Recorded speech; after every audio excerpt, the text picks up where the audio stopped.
네, 그러면 우리 그 순서를 이제 이호찬 교수님과 한혜라 교수님한테 넘길까요? 교수님 나와주세요. 예, 일단 스크린을 한번 쉐어를 해볼 수가 보죠. 네, 안녕하세요. 네, 여기 지금 말씀하시는 분이 이호찬 교수님, 아니면 영어로는 벤자민 리라고 부르시네요. 네, 손 좀 흔들어주세요. 어떤 분이 잘 모르는 것 같아요. 어떤 분들은요? 예. 네, 반갑습니다. 로체스터에서 조인해 주셨어요. 예. 제 스크린을 지금 쉐어했는데 잘 보일지 모르겠네요. 이렇게 멀리서나마 이렇게 스크린을 통해서 이렇게 여러분들 뵙게 돼서 참 반갑고요. 그리고 또 오늘 또 제가 이렇게 이야기하려는 이 토픽이 이 치매 발견과 치료, 이 코로나 바이러스 시대에서 우리가 어떻게 되는 건지, 그래서 제가 좀 말을 해보려고 그래요. 여러분들 잘 지내시고 계신지 모르겠어요. 이 코로나 바이러스 때문에 참 고생들도 많으시고, 그리고 또 이렇게 사회생활 하기도 참 힘드실 텐데, 그 생활 속에서 요즘에 연구가 이제 하나씩 둘씩, 특히 이게 정신건강에 대한 연구가 많이 나오고 있는데, 며칠 전에 사실 큰 연구가 하나 나왔어요. 이건 미국에 있는 그 질병관리본부라고 그러죠. CDC라는 데서 이제 한 5천 명 정도 되는 사람들을 통해서 이렇게 조사를 한 결과가 났는데, 한 5천 명 정도 조사할 때는 40% 정도나 되는 사람들이 우울증이라든지 아니면 불안증이라든지 아니면 또 마약을 이렇게 또 시작을 했다든지 나빠진 사람들이 한 13%나 되고, 특히 또 이제 자살에 대한 어떤 충동을 느끼는 사람들도 11%나 된다는 그런 굉장히 좀 놀라운 결과가 나왔더라고요. 특히 히스패닉이라든지 흑인들이라든지, 특히 또 그 unpaid caregiver, 그러니까 집안에 이제 노인들을 모신다든지 그런 분들이 무척 많은 우울증을 가지고 있다는 그런 연구가 나왔어요. 그런 여러 가지 생활 속에서 여러분들 어떻게 잘 지내시는지 잘 모르겠는데, 여러분들이 궁금해하시는 것처럼 이 코로나 바이러스에 대해서는 여러분들도 이제 많이 이제 아시잖아요. 이렇게 보면 결국은 이 호흡기관적인 그런 문제잖아요. 이렇게 흔한 증상으로 이야기하자면 열이 있는 것이 가장 흔하고, 마른 기침도 굉장히 이제 자주 있는 증상 중에 하나고요. 그리고 또 피로하다는 것이 굉장히 큰 증상 중에 하나인데, 그 중에서 또 흔하지 않은 증상 중에서 이렇게 냄새를 못 맡는다든지, 아니면 맛을 모른다든지, 아니면 여러 가지 무슨 메스꺼움, 그 다음에 설사라든지 여러 가지가 있는데, 이런 여러 가지 증상들 중에서도 이렇게 신경적인 증상이 굉장히 많아서 그거에 대해서 잠깐 이야기를 하고, 그 다음에 치매에 대해서 조금 이야기를 해보도록 하죠. 방금 이야기했듯이 이 코로나 바이러스는 호흡기관적인 문제지만 이 몸 전체적인 문제에도 전체적인 데서 굉장히 큰 문제를 일으키는데, 간이라든지 아니면 췌장이라든지 아니면 이런 콩팥이라든지 그런 데도 굉장히 문제가 생길 수가 있고요. 심한 경우에는 신경적인 문제가 생기는데, 간단한 신경적인 생각으로 했을 때 어지럽다든지 아니면 머리가 아프다든지, 심한 경우에는 정신을 잃어간다든지, 그리고 뇌에 어떤 염증이 생긴다든지, 그리고 또 이거 어떤 혈관적인 문제를 많이 일으킨다는 그런 연구가 요즘에 나오기 시작했는데, 심한 경우에는 스트로크라든지 뇌졸중까지 생기는 그런 문제들이 여러 가지 생기는데, 그런 것들을 통해서 제가 가장 많은 분들이 저한테 묻는 것이, 그러면 코로나 바이러스를 통해서 치매가 생기는가, 아니면 치매가 갖고 있는 환자들이 더 나빠지는가, 그런 질문을 가끔 하도록 하더라고요. 쉽게 그것을 대답하자면 아마 직접적인 관계는 없지만 모든 뇌에 있는 염증을 일으키는 문제들이 결국은 치매에 관여될 수 있기 때문에, 이것이 만약 심한 경우에 코로나 바이러스가 정말 병원에 입원되어서 ICU까지, 그러니까 굉장히 심한 그런 중환자실까지 입원하는 경우에는, 예를 들어서 스트로크라든지 엔세팔라이티스, 그러니까 뇌염이죠. 아니면 딜리리움, 선망, 또는 이 마일라이티스, 아니면 척수염 같은 것을 통해서 치매를 더 나쁘게 할 수 있다. 아니면 치매를 정말 일으킬 수도 있다는 것이 지금 현재 의학적으로 지금 증명되고 있는 상황이에요. 그랬을 때 우리가 잠깐 이야기하고자 하는 것은 일단 그 치매가 정말 무엇인지 일단 정돈을 하도록 하죠. 많은 사람들이 치매에 대해서 심리적인 문제라, 또 나이가 먹어가면 당연히 생기는 문제라 이렇게 생각을 많이들 하는데 사실상 그렇지 않아요. 치매는 정상적인 뇌가 후천적인 문제, 질병을 통해서 생기는 뇌병이에요. 그래서 이 세계보건기구의 WHO에서 정리를 하자면 뇌의 질환이라고 이렇게 정의를 내리고 있어. 그랬을 때 굉장히 흔한 질병이죠. 세계로 이렇게 인구를 보면 뭐 1,500만 명 정도 되는 사람들이 치매를 미 대륙에만 있는 것 그 정도 되고 3분의 1 정도 되는 미국 노인들이 치매를 통해서 사망하기도 하고요. 그리고 또 이 치매의 이 유형을 봤을 때 그렇다면 또 많은 사람들이 묻는 것이 그러면 알츠하이머병과 치매와의 관계가 또 무엇인가 또 많은 사람들이 또 질문을 하죠. 알츠하이머병은 가장 흔한 치매의 유형이라고 생각하면 돼요. 그러니까 치매라는 것은 결국은 뇌에 있는 모든 질병들이 치매라는 증상을 일으킬 수 있는데 그 중에서 가장 흔한 병 이유가 알츠하이머병, 70% 정도가 되는 사람들이 알츠하이머병을 통해서 치매를 일으킬 수 있고요. 그 다음에 17% 정도 되는 사람들이 혈관성 치매, 여러 가지 뇌졸중이라든지 그런 혈관성 치매를 할 수 있고요. 그 다음에 파킨슨이라든지 루이체 치매라든지 그런 것들이 한 3.5% 정도 된다는 그런 여러 가지 통계가 돼 있어요. 그렇다면 오늘 좀 더 깊게 이야기하고자 하는 것은 알츠하이머 병이 과연 무엇인가 이 생각을 했는데 사실상 왜 알츠하이머 병이 생기는지 또 어떻게 해서 알츠하이머 병을 치료해야 되는지 그것에 대해서는 이미 굉장히 오랫동안 한 거의 100년 정도 되는 시간 동안 어느 정도 알고 있어요.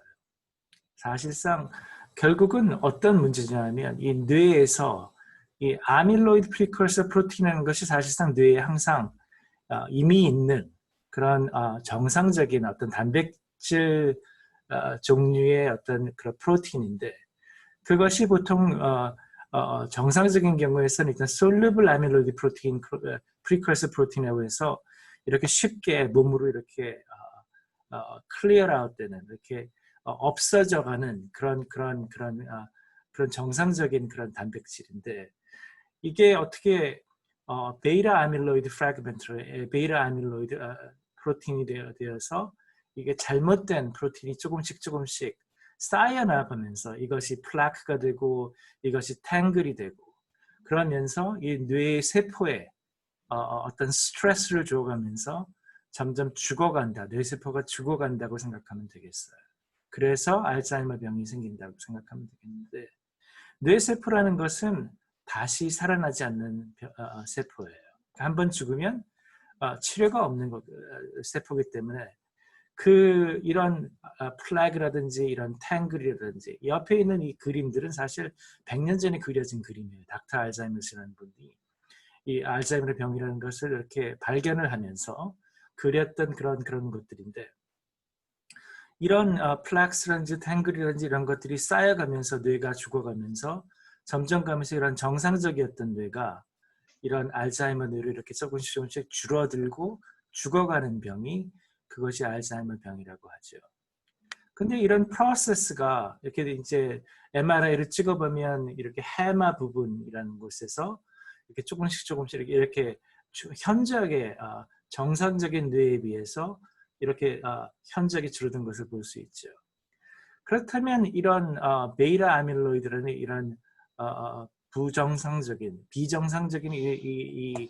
이 단백질이 언제부터 우리 뇌에 축적되는가 이렇게 보았을 때 사실상 모든 사람들이 조금씩은 축적돼요. 이렇게 이 노란 이 선을 봤을 때 조금씩은 우리가 나이가 먹어가면서 이렇게 축적이 되는데 이 알츠하이머 병을 가진 사람들은 이렇게 10대, 20대, 30대, 40대에도 사실상 이렇게 점점 가면서 이렇게 축적되어 가는 그것을 볼 수가 있어요. 그랬을 때 근데 우리가 증상을 이 알츠하이머병 치매 증상을 언제 우리가 진단을 하는가 생각해 보면 현저하게 증상들이 많아진 다음부터 뇌세포들이 다 죽은 다음부터 그 다음부터 우리가 이렇게 진단을 하는 게 지금 현재 우리의 의학의 지금 한계라고 할 수 있죠. 될 수 있으면 조금 더 일찍 진단을 해서 일찍 치료를 했으면 좋겠는데 그게 안 되고 현저하게 증상이 나빠진 다음에 그 다음에 진단을 하고 그 다음에 이제 현재 좀 치료에 대해서 제가 좀 이따 얘기할 텐데 아직 치료에 대한 정확한 치료 방법이 없는 게 지금 치매, 알츠하이머 병의 지금 현 주소라고 생각할 수 있어요. 그랬을 때 우리가 치매에 대해서 어떻게 진단을 하는가 우리가 생각해 봤을 때 일단은 가장 중요한 것이 병력에 대해서 우리가 이제 그 환자의 가족이라든지 보호자의 관찰이라든지 그런 것을 통해서 저희가 이제 저 같은 이제 의사한테 왔을 때 제가 진단을 하고요. 여러 가지 이제 신체 검사라든지 신경학적인 검사라든지 그다음에 정신의학적인 검사, 특히 인지 기능에 대한 검사에 대해 집중적으로 우리가 해서 특히 이게 기억력에 대해서 검사를 해서 저희가 진단을 하고 그 외에 혈액 검사, 생화학 검사, 소변 검사 여러 가지 이런 생리적인 검사를 하고요. 그다음에 뇌 영상학적인 검사, MRI든지 CT 스캐너든지 아니면 스펙트 스캐너든지 PET 스캐너든지 이런 여러 가지 검사를 해가지고 저희가 검사를 될 수 있으면 빨리 하려고 하죠. 근데 이제 한 가지 이제 문제가 사실상 이런 인지 기능 검사가 가장 중요한데 왜냐하면 기억력에 대한 이 변화가 가장 빨리 변화가 있는 건데 저희 이제 한인 교포서에서는 이런 기구가 별로 없잖아요. 그래서 저희가 이제 지금 만들고자 조금 더 쉽게 하고자 하는 것이 이제 이런 인지 능력 검사에 대해서 저희가 지금 연구를 하고 있고요. 그리고 또 지금 한혜라 선생님께서 또 이야기를 할 텐데 어떻게 하면 조금 더 조기 발견해서 조금 더 계획을 세울 수 있지 않는가 그런 것에 대해서 지금 말씀을 드리려고 하죠. 근데 이제 가장 중요한 것은 어떻게 하면 치료를 할 수 있는가에 대해서 그런데 사실상 저한테 한 6개월 정도 전에서 저한테 어떤 치료가 가능한가 이렇게 물어봤을 때 사실상 참 대답하기가 참 곤란한 질문이라고 항상 생각을 해왔었어요. 왜냐하면 많은 사람들이 치료가 불가능하다고 생각을 하고 사실상 치료가 불가능하다는 생각이 그렇게 현실과 동떨어진 생각이 아니었던 것이 약물 치료로 있는 여러 가지 아리셉트라든지 엑셀러라든지 이런 약들을 여러분들도 아시는 분들이 있을 거예요. 어느 정도 증상을 치료하지만 사실상 이 병 자체에 대한 치료는 거의 불가능한 그리고 또 특별한 그 효과가 없는 그런 치료였다고 그런 것이 대신 이런 다른 정신 증상이라든지 항우울증이라든지 불안제라든지 수면제 같은 걸 통해서 여러 가지 증상을 치료한다는 것이 여지껏 가장 중요한 그런 치료 방법으로 생각하고 있었고 그 다음에 정신사회적인 치료라든지 여러 가지 그런 것을 통해서 치료를 한다고 생각을 해왔죠. 근데 여러분들께서 이렇게 생각을 해보면 그렇다면 이 치료라는 것이 될 수 있으면 일찍 진단을 해서 이 증상이 점점 나빠지는 것을 이렇게 초록색 라인처럼 딱 멈춰야 되는 거 아니겠어요? 아니면 적어도 이 증상이 나빠지는 것을 완화시키는 이 블루 라인처럼 파란색 라인처럼 해야 되는 것이 그것이 치료잖아요. 근데 현재 우리가 갖고 있는 치료들은 아리셉트인데 엑셀러 이런 것들은 이런 것을 그냥 원만하게 어느 정도 이렇게 완화시키지는 않더라도 그냥 조금 낫게 해주는 그런 것들이 여지껏 그런 치료였는데 이게 참 어떻게 생각하면 굉장히 답답한 상황이었는데 얼마 전에 이런 아티클이 나오기 시작했어요. 이게 참 저처럼 이렇게 치매를 연구하고 싶어하는 연구하여 온 사람들을 봤을 때는 참 굉장히 흥분되는 그런 뉴스였죠. 이게 작년 10월 22일 월스트리트 저널에 나온 기사인데 바이오젠이라는 8월 정도부터 저희 연구하는 사람도 이미 알고 있었어요. 바이오젠이라는 파마스유티컬 컴퍼니가 그동안 연구해왔던 이 발음하기도 힘든 아두카누밥이라는 어떤 약이 드디어 이것을 FDA 승인을 위해서 지금 애플리케이션을 쓰고 있다는 이 아티클이 그때 나왔었어요. 이게 저희 연구하는 사람으로 봤을 때는 참 어떻게 생각하면 좀 복잡한 이야기죠. 이게 작년 3월 정도까지만 해도 아무런 희망이 없는 약이었다는 것이 그때 생각을 했었는데 또 어떻게 여러 번 그 데이터가 이렇게 아날라이즈가 되고 저렇게 아날라이즈 되고 되면서 결국은 어디까지 갔냐면 저번 8월 7일 얼마 이렇게 일주일 전 한 2주도 안 됐죠. 그때 바이오젠 컴퍼니가 벌써 이제 FDA에서 그 애플리케이션을 이미 받았고 내년 3월 7일자로 이 약에 대해서 이 승인이 될지 안 될지에 대해서 결론을 짓겠다. 그런 어나운스먼트가 있었어요. 이 약이 어떤 약이냐면 다른 여지껏 현재껏 있었던 약과는 달리 이 베이타 아밀로이드라는 단백질을 이 모노크로널 안티바디라는 것이 이렇게 딱 바인드가 되면서 그것을 몸 자체 바깥으로 클리어할 수 있는 그런 약을 지금 만들었다는 것이 지금 그런 데이터가 지금 나와 있는데 데이터 자체는 그렇게 썩 좋은 데이터라고 생각되진 않아요. 연구하는 사람으로 봤을 때. 다만 어떤 우리에게 희망을 주냐면 그 데이터가 나오고 만약 내년 3월자를 통해서 그 승인이 됐을 때 그 뒤로 많은 약들이 조금 더 나은 약들이 쏟아져 나올 수 있겠다는 그런 희망을 가져다주는 굉장히 좋은 그런 뉴스라고 제가 생각할 수 있어요. 그랬을 때 제가 여러분들한테 지금 이야기하고 싶은 것은 COVID-19 자체, 그 코로나 바이러스 자체는 직접적으로 치매를 만들진 않지만 아마도 심한 경우에서는 치매를 커즈할 수 있다, 영향을 줄 수 있다는 것이 지금 현재 의학적으로 나와 있고요. 그리고 이 치매라는 것이 굉장히 흔하고 그리고 또 여러 가지 이유가 있지만 알츠하이머스 치매라는 것은 굉장히 그 중에서 가장 흔한 치매의 원인 중에 하나고요.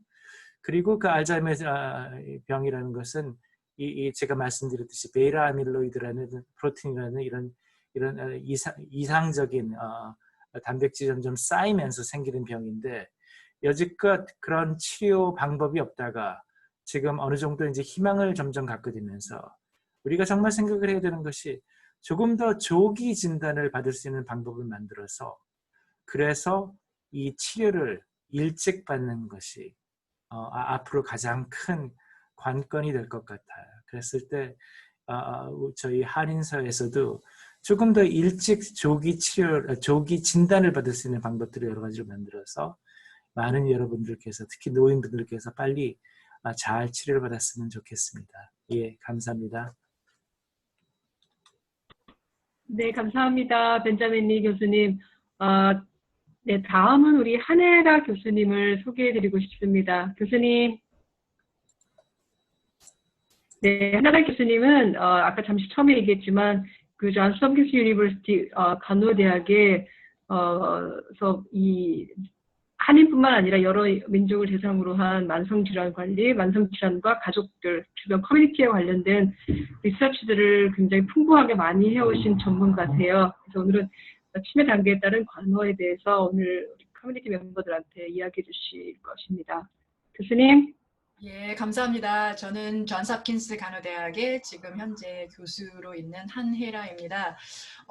지금 세라 선생님 말씀해 주신 것처럼 이제 저희 지금 메릴랜드 지역에서 한인뿐만 아니라 다른 인종들에 대한 기본적인 만성 질환에 관한 다양한 연구를 진행하고 있습니다. 이제 최근에 저희가 지금 그 닥터리 말씀하신 것처럼 한인 사회에서 이제 특히 그 어르신들께서 이 연세가 들어가시면서 뭐 한인뿐만 아니라 이제 기타 다른 인종에서도 사실은 연령이 따라서 당연히 증가할 수밖에 없는 그 컨디션 중에 하나가 지금 치매인데요.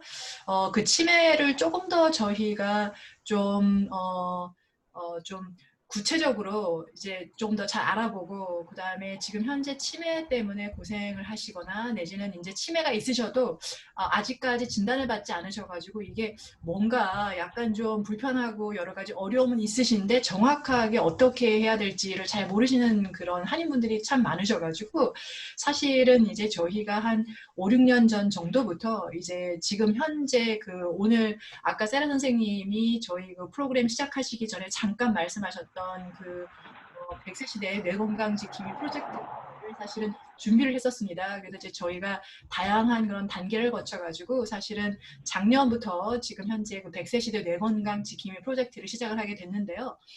지금 벤 글리 박사님의 그 강연 이제 그거를 조금 더 그 팔로우업을 하자면 일단은 조기 진단을 받는 게 굉장히 중요하다고 말씀을 하셨는데 오늘 그 세라 선생님께서 부탁하셨던 그 강의 내용 중에 이제 일부가 치매에 대한 간호에 대해서 이제 간단하게 조금 그 설명해달라고 부탁을 하셔가지고 제가 괜찮으시면은 이제 요 치매 단계에 따른 간단한 간호에 대한 내용을 조금 살펴보고 그리고 나서 저희 그 프로젝트에 대해서 설명을 시간이 되는 대로 잠깐 드리도록 그렇게 하겠습니다. 일단은 이제 저희가 지금 그 벤리 선생님께서 말씀하셨던 것처럼 어떤 식으로든 이제 이게 그 진단이 이루어지거나 내지는 잘 진단을 받지 않으시더라도 이제 그 치매가 있으신 어르신의 그런 어떤 여러 가지 그 증상의 상황에 따라 가지고 약간 그 간호의 종류가 조금씩 좀 바뀝니다. 이제 초기 단계에서는 사실은 저희가 좀 모르고 그냥 지나가시는 경우가 많으신 것 같아요. 근데 자꾸 이제 뭔가 좀 일상생활에 조금 그 다양한 여러 가지 어려움을 겪으신다거나 예전에는 그렇지 않으셨는데 이제 예를 들어서 무슨 뭐 그 어디 가가지고 무슨 그 페이를 하시는 거를 자꾸 이제 조금 어렵게 느끼신다거나 내지는 길을 조금 막 자꾸 잊어버리신다거나 그러니까 예전에 항상 다니시던 길도 자꾸 잃어버리신다거나 아니면은 이거 분명히 예전에는 잘 하시던 건데 자꾸 이제 조금 더 증상이 심각해지시면서 더 이상 그런 기능을 더 이상 이제 못 하시게 된다거나 이제 다양한 이런 좀 과정을 겪으셔가지고 치매가 있으신 어르신께서 약간 불안감이나 또 창피함 그러다 이제 그런 것 때문에 다른 사람들한테 알려지는 게 싫으시니까 자꾸 좀 혼자 계시려고 하고 그래서 그런 것 때문에 조금 고립감을 느끼시는 경우가 이제 초기에는 주로 많으신 것 같아요. 그래서 이 상황에서는 사실은 이제 저희 그 치매 어르신을 같이 옆에서 함께 사시거나 아니면 자주 그 인터랙션을 하시는 그런 보호자들께서 이제 이분들께서 본인들이 기억하시는 여러 가지 정보들 뭐 장소라던가 단어라던가 그런 사람 같은 그런 이제 다양한 그런 그 리소스를 활용을 하셔가지고 이렇게 치매가 계신 그 당사자께서 본인이 가지는 감정을 좀 공유를 하시게끔 하고 그다음에 이제 이분께서 평상시에 즐기는 그런 활동을 지속적으로 하시게끔 하는 게 좀 중요한 것 같아요. 그래서 이제 안전한 상황에서도 이분들께서 계속 본인의 일상생활을 가능하면 유지하실 수 있게끔. 근데 이제 이게 중간 단계로 넘어가면서는 사실은 가장 긴 그 치매의 그런 그 과정이라고 보통 많이들 말씀을 하시는데 이제 이런 그 과정이 사실은 뭐 오늘 괜찮으셨다가 당장 내일 중간으로 넘어간다기보다는 이제 중간 과정을 다 여러 해 거쳐가지고 이제 지나가시는 경우가 많은데 이런 분들 같은 경우에는 점점 그분이 가지신 그런 그 기능의 정도가 점점 저하가 되면서 사실 혼자서 독립적인 생활하시기가 조금 많이 힘드시다 그래요. 그래서 그렇게 이제 함께 사시는 그런 어르신께서 독립적인 생활을 점점 못하시면 사실은 그런 그분의 간호에 대한 책임이 주변에 계시는 분들한테 사실은 많이 떨어질 수밖에 없죠. 그래서 이제 더더군다나 저희 그 한인 그런 커뮤니티에서는 예를 들어서 뭐 며느님들께서 많이 좀 고생하신다거나 아니면은 이제 어덜트 children이죠. 그래가지고 연세가 드셨지만 역시 또 부모님보다는 조금 어리신 그런 그 성인 자녀분들이 이제 그 이민 사회에서 사실은 많이 여러 가지 조금 비즈니스도 굉장히 좀 바쁘시고 힘드신데 이제 그런 상황에서도 또 보호자가 되셔가지고 어르신들을 조금 또 돌봐야 되는 그런 상황 때문에 여러 가지 어려움이 많다라는 이제 그런 그 얘기들을 저희가 듣습니다. 그래서 사실 이 지금 상태에서는 많은 경우에 이제 저희가 주변의 가족이나 친구분이나 아니면은 뭔가 이제 임시적인 그런 그 간호 서비스를 받는 그런 그 시스템 고려를 적극적으로 이제 권장을 하고요. 특히 저희가 몰라서 사실은 도움을 못 받는 경우가 많거든요. 그래서 이제 간단한 상식 정도의 그런 교육을 제공을 하는 그런 단체들이 많이 있고요. 더더군다나 이제 지금 아까 제가 보니까는 그 멜리 교수님께서 마지막 슬라이드에 사실은 그 한국 웹사이트 그 인포메이션도 적어 놓으셨는데 사실 이제 그것뿐만 아니라 미국 안에서도 사실은 그 알츠하이머 그 협회의 그 한국어로 된 그런 그 다양한 또 그 교육 자료들이 있고요. 그다음에 이제 한국어로 또 전화 그 번호도 사실은 거기 나와 있어요. 그래서 이제 그 알츠하이머 그 협회 같은 경우에는 로컬리 또 이제 다양한 그런 전화번호도 있고 그래가지고 그런 것들을 조금 활용하실 수가 있겠습니다. 그래서 혹시라도 이제 직접 하시거나 아니면은 주변에 도움을 받으실 수 있는 그런 경우가 있으시면 이런 단체를 통해 가지고 다양한 정보를 공유한다거나 아니면 서포트 그룹에 조인을 하신다거나 이제 이런 것들이 가능하겠죠. 그 다음에 이제 중요한 거는 이게 장기전이기 때문에 당장 오늘 하고 사실은 내일 쉴 수 있는 그런 문제가 아니어서 항상 이제 조심해야 될 게 이제 장기전이기 때문에 간병의 책임이 까다로워지더라도 항상 스스로를 잘 테이크케어 하시는 거 그래가지고 자신에게 조금씩이나마 조금 시간을 주시고 그 다음에 이제 보통 영어로는 레스피트 케어라고 많이들 얘기를 하는데 그렇게 잠깐 조금 시간을 내가지고 본인 스스로 약간 좀 스트레스 받는 거 조금 이렇게 줄이거나 내지는 우리가 이제 어디 바쁜 일상에서 휴가를 잠깐 갔다 오면 조금 안정이 되고 스트레스가 풀리듯이 약간 그런 식으로 항상 스트레스를 조금 고려를 하셔가지고 매니지를 하시는 게 중요하겠습니다. 왜냐하면 굉장히 장기적으로 지속이 돼야 되는 그런 간호기 때문에요. 그 다음에 말기 단계가 되면은 사실은 이제 어르신께서 거의 뭐 그 대화를 못 하신다거나 아니면은 일상생활을 혼자 하신다는 거는 사실은 out of question이겠죠. 그래서 이제 이 상황에서는 사실은 치매가 있으신 어르신의 어떤 삶의 질이라던가 이제 그분의 존엄성을 계속 맞추는데 저희가 이제 초점을 둔다고 하는데 제일 중요한 거는 사람이 이제 가지는 감각이라는 게 이게 얼마나 어디까지 남아있는지 말씀을 제대로 표현을 못 하신다 그래가지고 사실은 없으신 건 아니잖아요. 그래서 이제 항상 중요한 거는 저희가 2단계에서도 항상 그 핵심 자아가 남아있을 수가 있다고 그래요. 그래가지고 중요하게는 이제 이 저기 어르신께도 사실은 이제 대화를 하시거나 이럴 때 항상 그 존중을 하시고 그 다음에 차분하게 대화를 하시는 게 중요하겠죠. 그 다음에 2단계에서는 주로 그 어르신께서 이제 감각을 통해서 많이 경험을 하시고 대화를 통해서라기보다는요. 그래서 이제 평상시에 좋아하시는 익숙한 음악이라던가 아니면 뭐 오래된 사진이라던가 아니면 좋아하시는 음식이라던가 이런 것들을 통해 가지고 이렇게 좀 좋은 그런 감정을 일깨울 수 있는 활동을 자주 하시는 게 중요하다고 합니다. 그 다음에 사실 이제 제가 이제 예전에 여러 해 전에 사실은 이렇게 뭐 치매뿐만 아니라 이제 뭐 중풍이라던가 이렇게 좀 몸이 좀 불편하신 어르신들을 간호하시는 그런 그 보호자분들을 대상으로 해가지고 사실 인터뷰를 이제 한동안 한 적이 있었는데 그때 보면은 이제 아직까지도 그 한인 사회에서는 이렇게 뭔가 내가 우리 부모님한테 이제까지 잘 저기 그 사랑을 받고 잘 컸기 때문에 이제 부모님께 사실은 그런 그 사랑과 정을 돌려드리는 게 우리의 자식된 도리로서 당연히 해야 될 거기 때문에 더더군다나 때 주변에서 뭔가 어떤 시설에 가신다거나 이러는 거에 대해서 조금 안 좋게 보시는 분들도 계시고요. 그래가지고 사실은 어떤 요양시설에 어르신을 모신다거나 이런 거를 좀 많이들 꺼려하시는 경우가 많은 것 같아요. 근데 이제 물론 조금씩 차이는 있고 또 변화가 계속 있기는 하지만 가능하면 2단계에서는 사실은 댁에서 제공하실 수 있는 간호의 수준을 벗어나는 경우가 많기 때문에 그다음에 이제 많은 경우에 어르신들께서 밤에 이제 저희가 그 원더링 하신다고 그러잖아요. 이제 일어나셔가지고 뭔가 이제 계속 좀 집안을 돌아다니신다거나, 근데 사실은 어떤 안전상의 그런 문제 때문에 간호를 하시는 보호자께서 24시간 계속 깨가지고 어르신께서 밤에 자꾸 이제 일어나시고 좀 위험하실 수 있는 행동을 하신다거나 이런 걸 갖다가 좀 방지하기 위해서 계속 저기 그 뭐죠, 불침번호를 서실 수는 없잖아요. 이게 계속적으로 지속이 되기 때문에. 그래서 이제 더 여러 가지 다양한 점을 고려해서 사실은 간호의 어떤 그런 그 요구도에 따라서 사실은 전문 요양시설로 옮기는 것도 이제는 고려를 하시는 것이 2단계에서는 굉장히 적합하다라고 보겠습니다. 그 다음에 이제 또 한 가지는 사실은 치매 말기로 접어드시면서 이제 치매 그 간호를 결론적으로 어떻게 어르신께 받게끔 하도록 하는 거를 결정하시는 거를 사실은 가족분들 안에서 결정을 하셔야 되는데, 아까 그 벨리 박사님께서 말씀하셨던 것처럼 저희가 이제 초기에 이렇게 뭔가 치매에 대한 진단을 빨리 할 수만 있으면 가장 중요한 것 중에 하나가 바로 이제 저희가 이렇게 그 치매가 있으신 어르신께서 본인 스스로 본인의 삶의 질이라던가 아니면 존엄성에 계속 그 초점을 맞춘 상태에서 본인 스스로 본인이 나중에 이제 여러 해 이후에 몇 해 이후에 본인 스스로 내가 어떤 생명유지 장치에 대한 이런 그 결정이라던가 이런 것들을 어떻게 하기를 원하시는지에 대한 말씀을 해주시고, 그거에 따라서 사실은 가족분이나 주변 분들이 결정을 그거에 따라서 하실 수가 있거든요.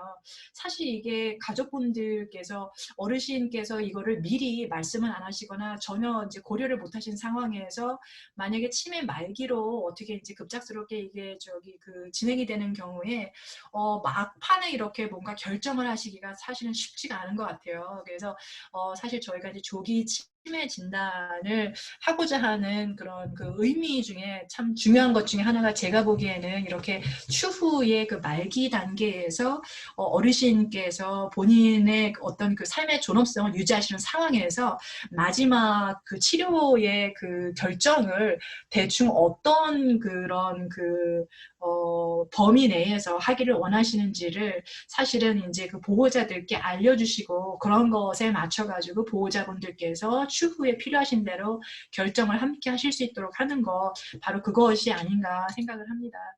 그냥 간단하게 저희가 이제 치매가 있으신 어르신들과 이제 의사소통을 할 때 중요한 몇 가지 주의사항을 그냥 말씀을 드리면, 사실은 뭐 엄청난 그런 비밀이 숨어 있는 건 아니에요. 저희가 이제 기본적으로 좋은 의사소통이라는 거는 사실은 상황에 관계없이 그냥 다 적용 가능한 것 같습니다. 가장 중요한 거는 일단은 그 치매 어르신께 존엄성과 존경을 갖고 막말을 하시지 않는다는 거겠죠. 그러니까 화가 나시거나 아니면 이제 간호를 하시다 보면은 다양한 스트레스나 이런 걸로 말미암아서 사실은 반말하시게 되거나 조금 퉁명스럽거나 아니면 함부로 막대하시는 그런 경우도, 그러니까 본인의 이제 어떤 그런 그 범위를, 그러니까 참을성의 범위를 이제 넘어가시게 되면 이제 그런 경우도 사실은 자주 있습니다. 근데 이제 그거를 저희가 옳고 그름을 떠나서라기보다는 가장 중요한 건 일단은 어르신께서 이제 본인의 그런 그 자아를 끝까지 유지하실 수 있다는 그 사실을 잊지 마시고, 이제 그분의 존엄성을 이제 존중해 드리는 그런 차원에서 항상 천천히 그리고 뚜렷하게 말씀을 하시고요. 그 다음에 암만 해도 이제 기능적인 어떤 여러 가지 장애가 있으신 그런 그 상황 때문에 빨리빨리 이제 어떤 그 대답을 하실 때 조금 그게 쉽지 않으실 수가 있겠어요. 그래서 다양하게 이제 예를 들어서 참을성 있게 좀 답변을 기다리셔야 된다거나, 아니면은 당장 대답을 안 하시면은 잠시 기다렸다가 다시 한번 그 질문을 반복을 하신다거나, 이제 이때 중요한 거는 항상 짧고 간단하게, 그리고 한 번에 하나씩만, 그쵸? 여러 가지를 한꺼번에 이제 묶어가지고, 아니 근데 오늘 점심은 뭘 드셨는데 도대체 어서 뭘 드신 거예요? 그리고 그게 뜨거웠나 찼나 뭐 이렇게 여러 가지 이제 한꺼번에 섞어 하시면 사실 일반적인 경우에는 다 기억하고 대답하시기가 힘드시잖아요. 그래서 이제 간단하게 한 번에 하나씩만 질문하시고요. 중요한 거는 사실은 저희가 이제 항상 질문을 하실 때 약간 기억나요? 그때 그거 왜 그렇게 해서 기억 안 나요? 뭐 했는지, 아이 잘 기억 안 나? 아이 한번 다시 생각해 보세요. 잘 모르겠어. 이런 식으로 이제 잠깐 질문 식으로 하시는 것보다는 약간 대답하시는 형식으로 해서 조금 대답을 유도하실 수 있게. 그래서 예를 들면 간단한 예가 이제 여기에 화장실 지금 가셔야 돼요? 이렇게 물어보는 것보다 여기 화장실 바로 있어요. 필요하시면 쓰세요. 이런 식으로 약간 조금 그 디렉트하게 이제 직접적인 어떤 그 디렉션을 주시는 약간 그런 그 해결책 중심의 대화를 하시게끔 하시는 게 중요하실 거고요. 그다음에 이제 직접 또 혼란스럽고 애매한 말을 피하고 행동을 직접 묘사하시는 이제 그런 식의 의사소통 방식이 좋다고 얘기를 합니다. 그래서 샤워를 해야 되니까 일로 오세요. 일로. 그러면은 아니 이게 여기인지 여기가 저기인지 좀 헷갈리실 수가 있어요. 그래서 여기 있으니까 자 저랑 같이 가세요. 그리고 거기 가지 마세요. 가지 마세요. 이렇게 약간 이제 조금 뭐랄까요? 이렇게 좀 네거티브한 그런 그 표현보다는 같이 이쪽으로 같이 가시죠. 약간 이제 이런 식의 약간 권하는 식의 그렇죠. 그래가지고 항상 그 뉴트럴한 톤으로 이제 뭔가 직접적인 어떤 그런 그 행동 묘사의 방식을 중심으로 한 그런 의사소통 방식이 가장 치매가 있으신 어르신과 의사소통하실 때 도움이 되는 그런 방식이라고 하겠습니다. 간단하게 이제 그 간의 안전 사항에 대한 점검을 조금 이제 제가 좀 말씀을 드리고 싶은데요. 이제 요게 사실은 마지막이에요. 근데 요거는 사실은 이제 저희가 나이가 들면서 꼭 뭐 되게 치매가 있으신 어르신이 있어서라기보다는 전반적인 그런 안전 사항이라고 보시면 되겠어요. 왜냐하면 일부는 사실은 저희가 아마 주변에 혹시라도 그런 그 경험을 들으신 적 있는지 모르겠어요. 어르신 가운데에서 겨울에 이제 뜨끈뜨끈한 거 좋아하셔가지고 예를 들어서 난방 패드나 아니면 전기이불 사용하시는 경우가 꽤 있으시거든요. 근데 이게 이제 암만 해도 연세가 드시면서 감각이 조금 이제 그 젊으셨을 때보다는 떨어지시다 보니까 예를 들면 화상을 사실은 좀 입으신다거나 이런 게 꼭 치매가 없으셔도 이런 그 경우가 왕왕 있으신 것 같아요. 그래서 요거는 제가 생각하기에는 전반적인 이제 그런 그 안전 그 수칙이라고 보시면 되겠어요. 그래서 부엌이 사실은 제일 많아요. 그죠? 그래가지고 이제 주변에서 보시면은 부엌에 예를 들면은 우리가 집에 아기가 있거나 그러면은 왜 전기 그 보통 한국말로는 콘센트라 그러잖아요. 콘센트 같은 것도 애들이 막 뭐 집어넣을 수 있고 이제 이러니까 그 콘센트를 조금 막아놓는 그런 그 장치라던가 아니면은 가스레인지 같은 걸 혹시라도 이제 댁에서 쓰실 경우에는 가스레인지 애들이 와가지고 막 돌리거나 그러니까 이제 그런 거 못하게 이렇게 락처럼 이렇게 딱 위에 커버를 씌워놓는 그런 것들이 있거든요. 그래서 이제 저희가 특히 그 어르신들 가운데에 이제 예를 들어서 그 치매가 있으신 어르신들이 계신 가정이라면 사실은 이렇게 여러 가지 그 주의사항이 좀 필요하시겠어요. 그래가지고 항상 위험한 물품들, 그래서 칼이라던가 기타 여러 가지 위험한 물품, 특히 부엌에서 이런 것들은 이제 눈에 안 보이시는 곳에 좀 넣거나 그 다음에 이제 그 어떤 큰 그 가전류의 전기 플러그는 가능하면은 조금 그 이렇게 그 뽑아 넣으시는 그래서 이제 치워 넣으시는 게 조금 중요하실 것 같고요. 그 다음에 또 한 가지는 어르신들께서 댁에서 같이 사시면서 이런 얘기 종종 들으실 거예요. 이제 치매가 되신 어르신들이 냉장고에서 정리를 이제 제대로 안 하셨는데 한참 그 유효기간 지난 음식을 갖다가 그냥 꺼내 드시고서는 배탈이 나신다거나 이런 또 케이스도 있거든요. 그래서 항상 주기적으로 냉장고를 정리하셔가지고 좀 익스파이어된 그런 음식이라든가 이런 거는 잘 치워놓으시는 게 중요할 거고 욕실에서도 사실은 마찬가지예요. 저희가 이제 미끄러운 표면에 그 방지 그 스티커 같은 거 항상 해주는 게 중요하고 그 다음에 왜 이제 연세 드신 어르신들께서 그 뭐죠 미끄러운 방지 그 스티커와 마찬가지로 이 목욕 욕조 옆에 항상 이렇게 그 안전대 그 가로대 그 설치하시는 거 있잖아요. 그래서 이런 거는 사실은 돈이 아주 많이 들지 않으니까 이제 이런 거는 사실은 그 핸드맨을 통해 가지고 간단하게 설치하실 수 있으니까 이런 거 설치하시는 거 한번 고려를 하시고. 그 다음에 혹시라도 화장실에 어르신께서 들어가셨다가 그 안에서 잠겨가지고 못 나오실 경우가 있어요. 근데 이제 응급 상황이 벌어지시거나 예를 들어서 안에서 미끄러지셨는데 그 치매가 있으신 어르신께서 미끄러지셨는데 하필이면 또 이게 문도 어떻게 잠겨진 상황이면은 응급이잖아요. 그렇죠? 빨리 이거 갖다가 조치를 취해야 되는데 그래서 그런 거를 고려를 하셔가지고 화장실 출입문의 잠금 장치는 사실은 안전상 좀 제거를 하시는 게 좋겠습니다. 그 다음에 이제 특히 그 수온을 저희 그 끓는 물 이거 굉장히 중요하잖아요. 120도면 한 40 몇 도라고 제가 기억을 하는데 어쨌든 그 온도를 갖다 주의하셔가지고 물에 데이시거나 이런 거 없게끔 하시는 게 중요하고 그 다음에 이제 침실하고 욕실 사이에 약간 요즘 그런 거 많이 나와 있어요. 그냥 벽에다 이렇게 딱 붙이면은 밤에 사람이 지나가면은 이제 그 모션 센서가 있어가지고 비싸지도 않고요, 그렇죠? 아마존에서 사실은 뭐 한 10불, 15불 주면 사는데 이제 이런 거 갖다가 사실은 그 침실하고 욕실 사이에 이렇게 딱 설치를 하면은 중간에라도 어르신께서 화장실에 병원에 가시다가 이제 어디 걸려가지고 넘어지신다거나 뭐 이제 이런 거를 조금 막을 수가 있겠죠. 그 다음에 이제 대개 이제 뭔가 착오가 있으신 그런 상황이라면은 당연히 뭔가 독성 화학물질이라던가 아니면은 여러 가지 그 위험한 장비 같은 거는 어르신께서 손에 닿지 않게끔 그렇게 조금 치워놓으시는 게 중요하다고 하겠습니다. 자, 이 정도 선에서 사실은 이제 제가 그 준비를 한 그 내용은 이제 끝났고요. 저희 지금 그 프로젝트에 대한 내용을 하기 전에 세라 선생님 혹시 뭐 질문을 받으시고 싶으신가요? 아니면 어떻게 하는 게 좋을까요? 네, 두 박사님, 교수님 너무나 감사하고요. 잠깐 정리하면 우리 이호찬 교수님이 그 COVID-19 기간 중에 치매 발견과 치료에 대해 전반적으로 얘기해 주셨고요. 우리 하나라 교수님이 치매 환자 케어 돌봄에 대해서 이야기해 주셨는데 혹시 그 저희가 뮤트를 잠시 끄고 네, 소리가 들릴 수 있게 질문을 좀 관련된 질문을 해주실 분이 있으실까요? 질문하실 때 특별히 지정해 주셔야 될 것 같아요. 벤자민 리 교수님한테 묻는다라던가 아니면 하나라 박사님한테 묻는다던가 이렇게 네, 지정해 주시면 답변이 더 쉬워질 것 같아요. 혹시 있으신가요? 평소에 궁금하셨던 거 없으셨나요? 치매에 대해서 너무나 많이 관심들이 있으셨는데. 네, 이 교수님한테 질문 좀 하겠는데요. 아까 좀 새로운 약이 지금 어프로블 될 단계에 있다고 말씀하셨는데요. 그러면은 치매 걸리기 직전에 그 약을 예방약으로 먹으면 치매를 안 걸리는 약인지 아니면 치매를 조금 이렇게 슬로우하게 하는 약인지 어떤 계통의 약인지 치매 치료제 약이라고 해서 그게 관심이 상당히 많습니다. 예, 참 뭐 좀 좋은 소식이라고 제가 생각할 수 있겠는데 치매가 걸리기 전에 그 경미한 증상에서 예방을 위해서 먹는 약으로는 연구가 돼 있지 않아요. 그렇기 때문에 그거에 대한 연구는 되지 않고요. 그리고 될 수 있으면 치매의 조기 증상에서 투여를 해서 그 병을 어느 정도 완화시킬 수 있는 약이라고 생각하면 되겠어요. 데이터상으로 봤을 때.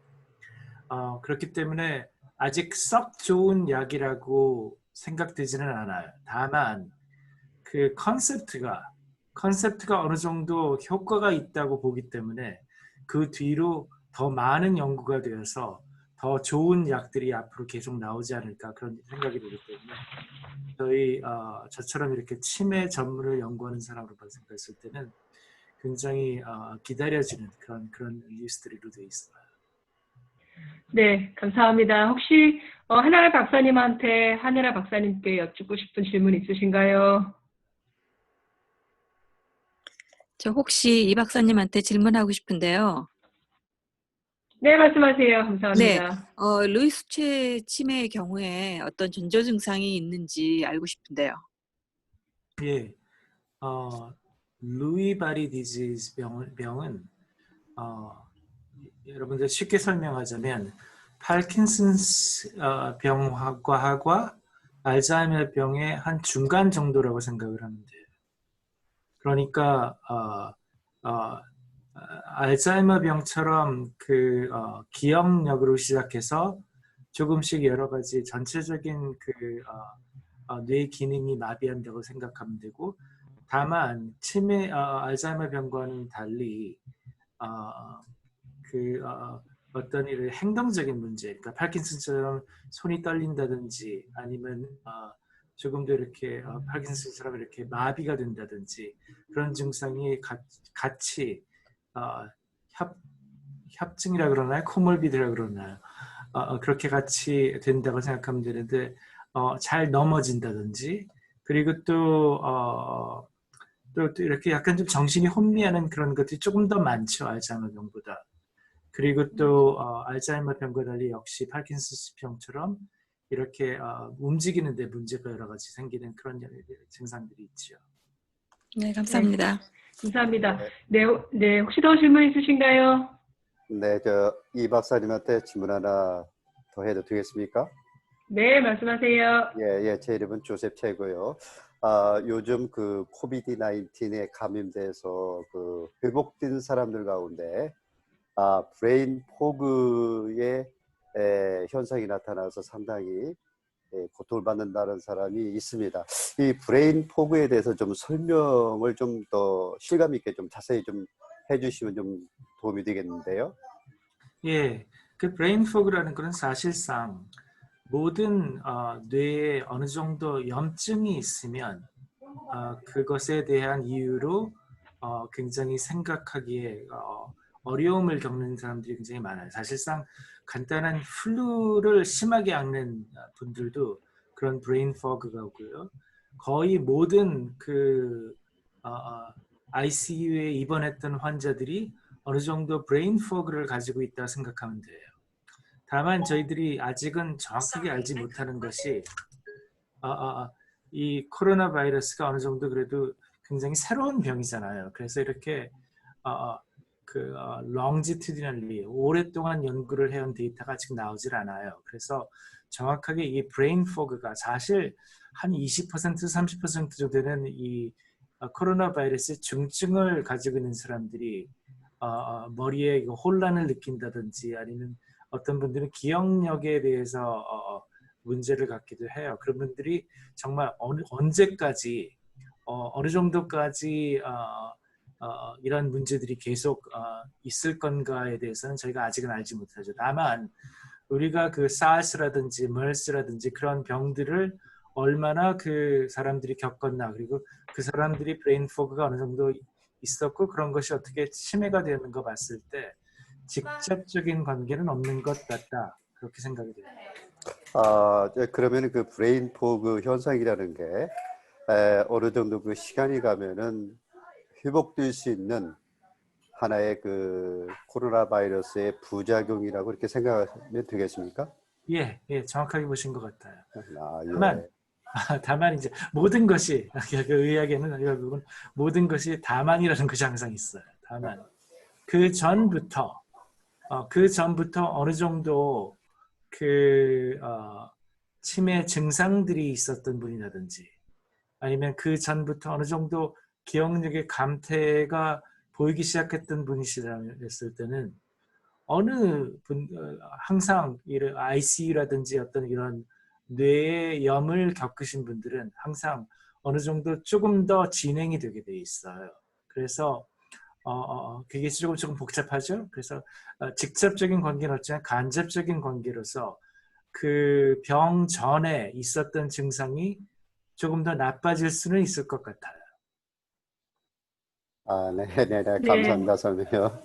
네, 감사합니다. 우리 한나람 박사님한테 어떤 분이 저한테 미리 질문을 주신 분이 계신데, 보통 암 선고를 받으면 가족들한테 알리지 말아야 돼. 아니, 본인 환자한테, 아버지한테, 어머니한테 알리지 말고 기다렸다가 언제 알리지? 암 선고라는 얘기를 쓰잖아요. 근데 이 치매는 우리가 치매 진단을 받으면 우리 어머니, 아버님한테 엄마 치매야 언제 얘기해야 되죠? 사실 그거는 그 가족분들 상황에 따라서 조금씩 다르신 것 같아요. 이게 이제 그 어르신께서 얼마나 연세가 드셨는지, 그 다음에 이제 평상시에 사실은 어르신과 그 다음에 그 자녀분들하고의 커뮤니케이션이 이제 어떤 상황이신지, 사실 기본적으로는 저희가 이제 그런 그 케어를 제공하는 내지는 의료진으로서는 그 병을 앓고 계시는 분과 사실은 이제 그 뭐죠, 그 의사소통을 통해 가지고 그분의 상황을 그분이 직접 파악을 하시고 그거에 맞게 사실은 본인이 필요한 의사결정을 하시는 게 이제 중요한데, 사실 이 경우에는 이제 치매가 있으실 경우에 이게 얼마나 그 중증한 상황에서 이게 진단이 이루어지는가에 따라 가지고 사실 그분과 직접 그 진단에 대한 논의를 하는 게 사실 말이 뭐 특별히 메이킹 센스 안 할 수도 있고요, 그렇죠? 이제 그럴 경우에는 저희가 보통 그 프락시라고 얘기하는 한국말로 대리 어떤 그 프락시, 그렇죠? 그 대리인, 예, 그런 분들을 통해서 사실은 저기 그 의사소통을 하시는 거가 더 적절하지 않을까 싶습니다. 그래서 이거는 상황에 따라서 좀 다르기 때문에 언제 꼭 하십시오 이렇게 말씀을 드리기가 좀 곤란하네요. 네, 감사합니다. 저도 한 가지 여쭤봐도 될까요? 네, 마지막 질문으로 하겠습니다. 저희 아버님께서는 이렇게 계속적으로 같은 말을 계속 반복을 하시거든요. 자꾸 잊어버리시고 또 물어보시고 하시는데 이럴 때는 어떻게 해야 될지 모르겠어서 어떨 때는 가족이 좀 화를 내기도 하고 막 그러는데 그러면 안 될 것 같은데요. 저 대처 방법 좀 알려주시면 감사하겠습니다. 한혜란 박사님이요? 네. 벤 박사님 혹시 이런 경우 많이 겪으셨어요? 가족분들과 상담하시면서. 예, 사실상 참 고통스럽기도 하죠. 같은 질문을 계속하고 또 이렇게 대답을 해도 또 이렇게 기억을 못하고 다시 묻고 하는 것이 일단 그런 분들은 일단 의사한테 가서 한번 진단을 한번 받아보시는 게 좋고요. 왜냐하면 사실상 그 모든 것들이 다 치매가 아니고요. 그리고 치매이다 하더라도 한 5%에서 10% 정도는 치료가 될 수 있는 치매이기도 하고요. 근데 만약 알츠하이머 병이기 때문에 잘 치료가 될 수 없는 치매라고 했을 때는 이런 것에 대해서 화를 낸다든지 그래서 환자에게 도움은 전혀 되지 않아요. 그래서 사실상 굉장히 이렇게 인내를 가지고 그것에 대해서 보호자 자체가 이것을 어떤 환자를 가르친다고 생각하지 말고 환자를 어느 정도 이렇게 매니지를 한다고 생각을 해야 돼요. 그러니까 간호를 해야 된다고 생각하기 때문에 간호를 한다고 생각해서 이렇게 조금씩 보살펴야 되고 많이 인내를 통해서 이렇게 잘 살펴야 되죠. 쉽게 얘기하자면 쉽게 대답을 하면서 다른 생각을 할 수 있고 다른 질문을 할 수 있고 또 환자가 알 수 있는 그런 질문을 해가면서 이렇게 잘 매니지를 하는 것이 가장 좋은 방법이라고 생각해요. 감사합니다. 감사합니다. 또 어떤 분은 간단한 질문인데요. 치매 어르신한테 이 펫 테라피, 애완동물을 제공해주면 어떠냐고 물어보신 분도 있으셨어요.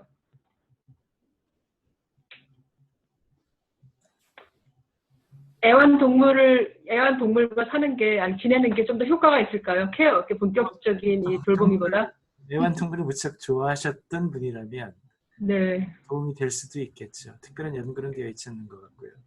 네, 감사합니다. 네, 그럼 질문 다 감사하고요.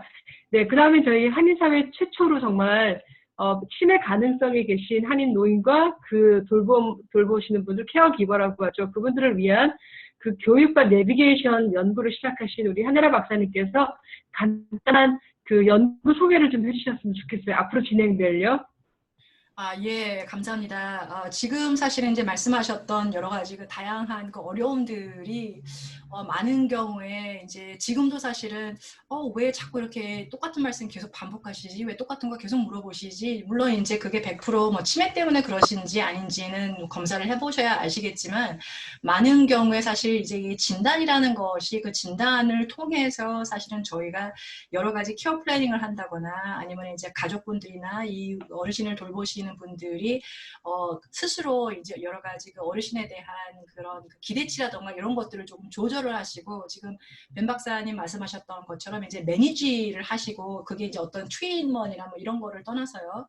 그런 것들이 사실은 필요하기 때문에 조기 진단이 이제 중요할 텐데 저희가 사실은 그 프로젝트 플랜이라는 게 바로 이제 그런 목적에서 이제 마련이 됐습니다. 요거는 사실은 지난해 8월부터 그러니까 딱 1년 됐네요. 이제 시작을 한 프로젝트고요. 이제 앞으로 4년 더 저희가 뉴욕과 메릴랜드 그리고 워싱턴 DC와 버지니아주를 거쳐가지고 지금 이제 진행을 하는 임상 실험 연구인데요. 이제 보통 그 임상 실험 그러면 이제 항상 어떤 뭐 약을 주고 그다음에 뭐 주사로 막 바늘로 찌르고 이제 이런 거를 많이들 상상을 하시는데 이제 요거는 사실은 저희가 행동 연구입니다. 그래서 요거는 치매 가능성이 높으신 미주 한인 노인과 그 보호자를 대상으로 해서 저희가 치매와 관련된 여러 가지 그 병원 그 영어 교육이라던가 내지는 그 치매와 관련된 이제 그 스크리닝과 다이그노시스 즉 진단을 위한 그 과정에 대한 교육과 그다음에 이제 전화 상담을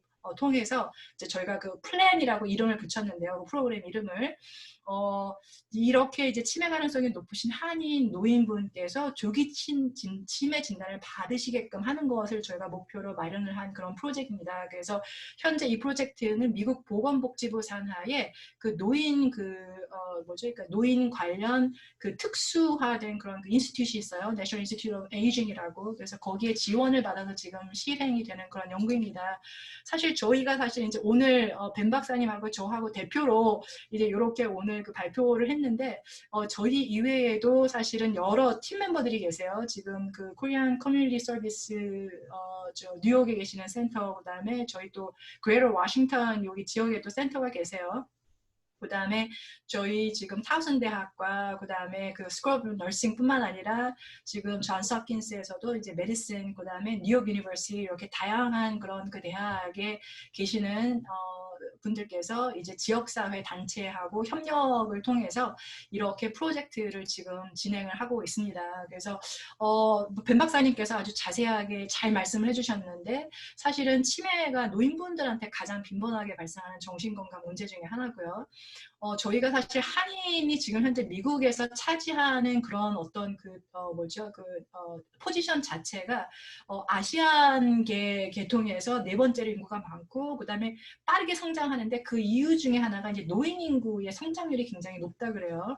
그런데 그에 반해서 저희가 한인에서 발생하는 치매 발생률이 타인종에 비해서 높은데 이게 사실은 정말 그 치매와 관련된 100%인지 아니면은 말씀하셨던 것처럼 뭔가 이제 그 치료가 가능한 그런 치매와 함께 포함을 해서 그런 건지 그거까지는 사실은 아직 정확하게 밝혀져 있지는 않지만 그냥 결과만 놓고 보면 치매 발생률이 타인종에서 이제 그 보고가 되는 치매 발생률에 비해서 높고요. 그에 반해서 저희가 이렇게 치매 케어를 위한 자원이 부족해요. 지금 제가 보니까 평상시에 이제 정신건강, 특히 노인 정신건강 문제에 대해서 궁금하셨던 거를 우리 정말 전문가세요. 우리 벤 박사님 전문가신데 이렇게 그 전문가에서 특히 이제 한인 그 커뮤니티를 잘 이해를 하시고 한국말 하시는 노인 정신 전문의가 전국적으로 숫자가 굉장히 작으세요. 그래서 사실 그 이유 중에 이제 여러 가지가 많이 있겠지만 그래서 사실 저희가 이렇게 우리가 정신건강 전문의, 특히 노인 정신건강 전문의가 굉장히 정말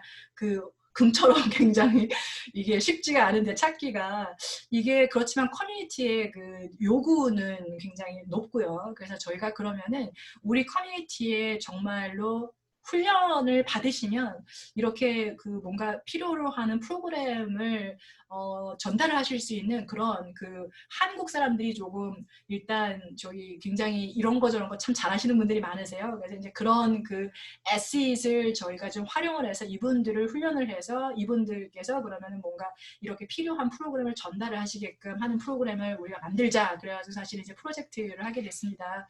조기 치매 진단을 받으시면 당연히 치매와 관련한 다양한 정보라던가 지원을 받을 수 있는 계기가 되어서 그거를 통해서 사실은 약물이나 또는 비약물 치료를 시작을 하실 수가 있고 그렇게 되면 사실 이제 벤 박사님께서 여러 번 말씀하셨다시피 조기에 사실은 뭔가 이런 치료를 통해서 해당하시는 그 어르신의 능력이 최대한 오랫동안 지속이 될 수 있게끔 왜냐하면은 그 치매의 그 과정을 지연을 시킴으로 인해서 저희가 이제 도모를 할 수가 있겠고 아까 또 제가 말씀드렸던 것처럼 노인분께서 아직 그런 그 멘털 커패시티가 되실 때, 그 정신적인 그 커패시티가 되실 때 본인 스스로 법적이라던가 재정적이라던가 아니면 장기적인 어떤 간호에 대한 플래닝을 본인 스스로 참여해서 자녀분들이나 주변 가족분들한테 나중에라도 혹시라도 내가 이런 그 상황이 안 되면 이렇게 좀 해줬으면 좋겠다라는 이런 말씀을 알려주실 수 있는 그런 기회가 되기 때문에 굉장히 사실은 중요한 그런 그 계기가 된다고 볼 수가 있겠습니다. 저희 프로그램의 연구 참여 자격은 일단은 65세 혹은 그 이상 되시는 한인 노인분이고요. 저희가 이제 지금 커뮤니티에서 뭐 한인뿐만 아니라 다양한 다른 커뮤니티에서도 사용하는 간단한 그런 그 치매 스크리닝 그 방법들이 있는데 이제 그런 것들은 정확도가 좀 떨어지기 때문에 그런 1차 그 스크리닝을 통해 가지고 뭔가 이제 치매에 관련된 약간 좀 의심이 된다라는 어르신들을 저희가 조금 더 자세한 그런 그 스크리닝 툴, 클리니컬 디멘티아 레이팅이라고 하는데요. 이제 요거를 통해 가지고 한 번 더 스크리닝을 해서 이제 요분들을 대상으로 해서 저희가 프로그램을 진행을 하려고 지금 계획 중입니다. 이 프로그램은 보호자께서도 함께 참여하시는 프로그램이고 보호자분께서 암만 해도 이제 저희 프로그램 참여하시면 다양한 많은 정보를 얻으실 수 있지 않을까 생각을 합니다. 그래서 제가 마지막은 우리 저기 그 뉴욕 한인 봉사센터 선생님들께서 마련해 주신 굉장히 좋은 지금 요거 플라이어 같아가지고 마지막에 제가 요거를 조금 집어넣었는데 혹시라도 저희 그 프로그램에 관심 있으시거나 또는 더 궁금하신 점이 있으시면 지금 우리 KCS의 공공보건복지부의 지금 프로젝트 플랜의 담당을 맡고 계시는 지선호 선생님께 연락을 해주시면 감사하겠습니다. 여기 지금 연락처가 나와 있습니다. 네, 감사합니다. 네, 우리 두 교수님, 벤리 이호찬 교수님, 또 한예라 박사님, 이렇게 좋은 시간, 어려운 시간에 저희들 시간을 내주셔서 감사하고요. 이 플란 프로젝트가 우리 한인 시니어들 100세 시대 뇌 건강을 잘 지켜서 건강한 한인 사회가 되기를 기원하면서 그러면은 오늘 이렇게 좋은 강의 해주신 거 감사드리며 오늘 그 대면 언택 강의를 마치도록 하겠습니다. 질문사항 있으시면 저희가 나중에 참여하신 분들께 문자로 이 플랜의 플라이어와 정보와 그 다음에 저희 컨택 전화번호들을 저희가 알려드리도록 하겠습니다. 그럼 어려운 시간 내주신 모든 여러분들께 진심으로 감사드립니다. 감사합니다. 네, 안녕히 계세요. 좋은 밤 되세요. 감사합니다. 네, 감사합니다. 안녕히 계세요. 네, 감사합니다. 네.